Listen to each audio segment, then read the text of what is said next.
इसमें हमारे पास है एसिड, हम लोग ऐड करेंगे जिंक मेटल। ये रिएक्शन हो गई स्टार्ट। अब इस रिएक्शन के से जो गैस बनेगा हाइड्रोजन, उसे करेंगे हम लोग कलेक्ट, है ना। और वेट करो इसको कलेक्ट होने तक।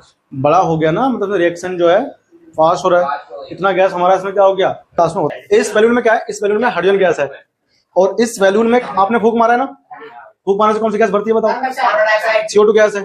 तो CO2 गैस है, साउंड सुनो। ये था कार्बन डाइऑक्साइड गैस का साउंड, और अब हम सुनेंगे हाइड्रोजन गैस का साउंड, है ना। थोड़ा डेंजरस होता है ना, इसलिए हम दूर से करेंगे भाई। अब आप सुनोगे H2 गैस से भरे बैलून को फटने का साउंड।